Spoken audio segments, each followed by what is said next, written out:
और चलिए अब रुक कर लेते हैं अपनी पहली बड़ी खबर की ओर, जहां असम, पश्चिम बंगाल समेत 5 राज्यों में विधानसभा चुनाव की तारीखों का आज ऐलान किया जा सकता है। वहीं आपको बता दें, चुनाव आयोग ने आज शाम 4 बजे विज्ञान भवन में प्रेस कॉन्फ्रेंस बुलाई है। इस कॉन्फ्रेंस में चुनाव आयोग 5 राज्यों की चुनाव तारीखों का ऐलान किया जाएगा। जिन 5 राज्यों में विधानसभा चुनाव होने हैं उनमें असम, पश्चिम बंगाल, केरल, तमिलनाडु और पुडुचेरी शामिल है। चुनाव आयोग के मुताबिक असम विधानसभा का कार्यकाल 20 मई, केरल का 23 मई, तमिलनाडु का 10 मई और पश्चिम बंगाल का 7 मई, पुडुचेरी का 15 जून को खत्म हो रहा है। यानी कि 7 मई से पहले 5 राज्यों में चुनाव खत्म हो सकते हैं।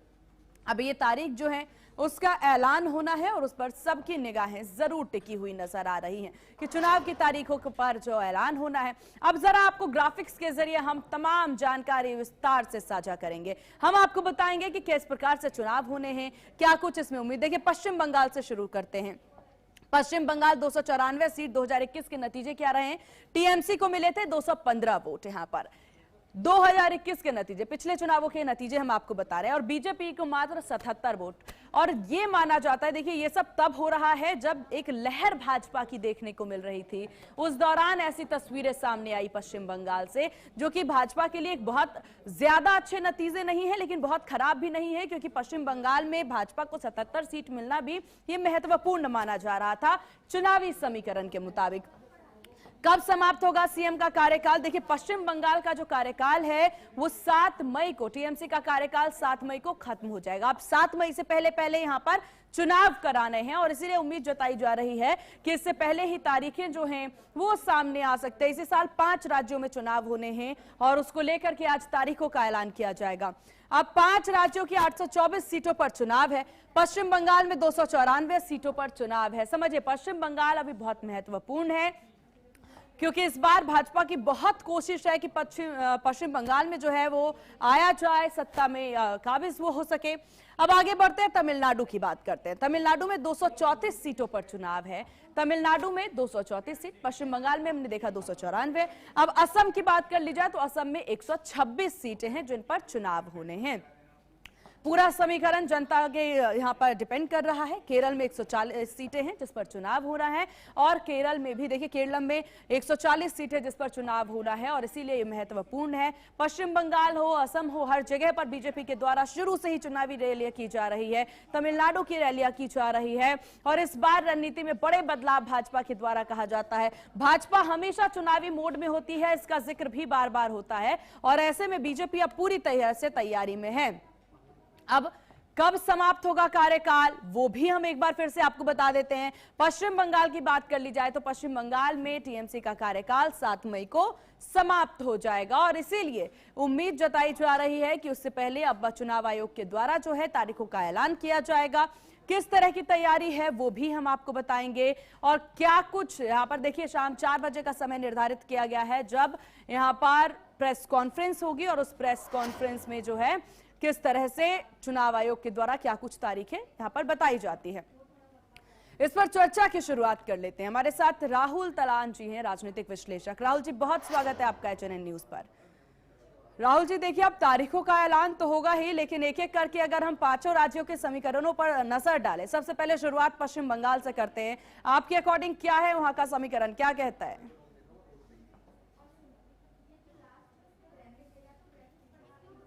सर, आप अनम्यूट करिए खुद को, आप म्यूट हैं। देखिए सीमा जी, पश्चिम बंगाल में बीजेपी एक चुनौती बन के उभर रही है और बहुत मजबूती से टक्कर दे रही है टीएमसी को, लेकिन जिस तरीके से वाम दल और कांग्रेस एकदम कहीं दिखाई नहीं देते हैं, एकदम पस्त हैं, तो उस तरीके से देखेंगी तो आप फिर टीएमसी थोड़ा भारी पड़ती हुई नजर आती है। अगर जो वाम दल भी चुनाव लड़े अच्छे से और उनको कुछ वोट मिलते हैं, या फिर उनके साथ कांग्रेस भी चुनाव लड़े और उनको भी कुछ वोट मिलते हैं, तो बीजेपी, देखिए 10% का अंतर है दोनों के वोट प्रतिशत में। अगर जो पिछले विधानसभा चुनावों के हिसाब से आप देखेंगी तो 10% बीजेपी को पाटना बहुत मुश्किल हो जाएगा जब तक कोई थर्ड पार्टी ऐसी नहीं आए कि वो भी वोट लेके आए। अगर जो उस स्थिति में देखें तो वाम दल कहीं मुझे अभी नजर नहीं आए चुनाव में, कांग्रेस कहीं चुनाव में नजर नहीं आ रही है। कांग्रेस बोल रही है कि हम सारी सीटों पे चुनाव लड़ेंगे, लेकिन पता नहीं वो कितनी सीटों पे लड़ेंगे और क्या उनका मत प्रतिशत रहता है, बहुत सारी चीज इस पे डिपेंड है। लेकिन जो बीजेपी चुनाव लड़ रही है, कल प्रधानमंत्री की जो रैली हुई, उन्होंने एक चीज वहां खास बोली कि सबका हिसाब होगा, मतलब वो सबसे हिसाब लेगी अगर जो बीजेपी की सरकार आएगी। तो जो बीजेपी ने बोला या प्रधानमंत्री ने बोला, और ठीक। जो टीएमसी की वहां पॉलिटिक्स रही है, गुंडा पॉलिटिक्स, उनको एक तरीके से चेतावनी देने का भी काम प्रधानमंत्री ने चलिए, तो किया है कुल और लोगों मिलाकर में राहुल बहुत। जी, आपका समीकरण ये कहता है कि इस बार भी पश्चिम बंगाल में टीएमसी जो है वो कड़ा मुकाबला साबित होगी भाजपा के लिए। असम का जिक्र कर ले, असम को लेकर के क्या है आपका निर्णय?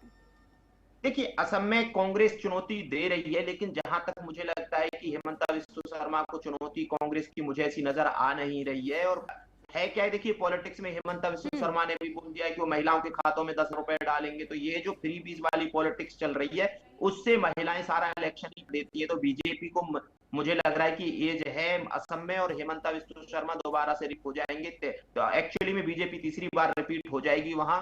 और ये मुझे लग रहा है कि महिलाओं की वजह से ही होगा, क्योंकि हम लगातार कई चुनावों में हमने देखा है कि जब महिलाओं के लिए कोई घोषणा की जाती है, हाल फिलहाल में जैसे बिहार चुनावों में हुआ था कि महिलाओं के खाते में 10,000 रुपए डाले गए और बीजेपी और जेडीयू को प्रचंड जीत मिली है। तो उस हिसाब से अगर जो देखेंगे यही फॉर्मूला वहां लागू किया जा रहा है, तो मुझे लगता है कि बीजेपी बहुत मजबूती से चुनाव लड़ेगी और प्रचंड जीत की तरफ जा सकती है। क्योंकि जब 10,000 रुपए आते हैं ना महिलाओं के खाते में, तो फिर वहां धर्म वाली चीजें तो कुल छोटी पड़ मिलाकर जाती है। असम का समीकरण आपके पॉइंट ऑफ व्यू से बीजेपी के पक्ष में जरूर नजर आ सकता है, लेकिन केरलम और तमिलनाडु और पुडुचेरी की बात कर ली, वहां की स्थितियां? देखिए, पुडुचेरी छोटा सा राज्य है, केंद्र शासित प्रदेश है, पहली बार बीजेपी की सरकार रही है वहां। दोबारा से बीजेपी हो सकता है रिपीट कर जाए या कांग्रेस आ जाए, वहां पुडुचेरी का कहना थोड़ा मुश्किल होगा। लेकिन जहां तक तमिलनाडु की बात है, डीएमके और एआईडीएमके में बहुत मजबूती से मुकाबला होने वाला है, और एआईडीएमके बहुत दिन से सत्ता से बाहर है। और मुझे लगता है कि हो सकता है कि एंटी इनकम्बेंसी हो, और ये नजर आए कि एंटी इनकम्बेंसी है स्टालिन के खिलाफ, और उसका फायदा बीजेपी और एआईडीएमके को मिले और वहां सरकार बना जाए। लेकिन जहां तक आसाम की बात है, तो आसाम में मुझे लगता है कि जो गठबंधन है वही रिपीट हो सकता है, क्योंकि कांग्रेस बहुत मजबूती से चुनाव लड़ती हुई कहीं भी दिखाई दे नहीं रही है। कांग्रेस के जब तक जो शीर्ष नेतृत्व है वो चुनावों में जब जाता है, जब एकदम चुनाव हाथ से निकल जाते हैं। देखिए, जैसे आप देखेंगी कि प्रधानमंत्री अभी से सक्रिय हैं एकदम बंगाल बिल्कुल। में, वो और राहुल अमित जी, शाह यही तो लगातार दौरे कर रहे महत्वपूर्ण हैं। है, अमित शाह यही की घोषणा भी महत्वपूर्ण है जब भाजपा शुरू से ही चुनावी बोर्ड में नजर आती है और ग्राउंड जीरो पर उनके बड़े नेता सबसे पहले उतरते हैं, और फिर उसके बाद टीम गठित की जाती है जो हर कोई जाकर के ग्राउंड जीरो पर काम करता नजर आता है। आपका बहुत शुक्रिया राहुल जी, तमाम हमारे साथ चर्चा में शामिल होने के लिए।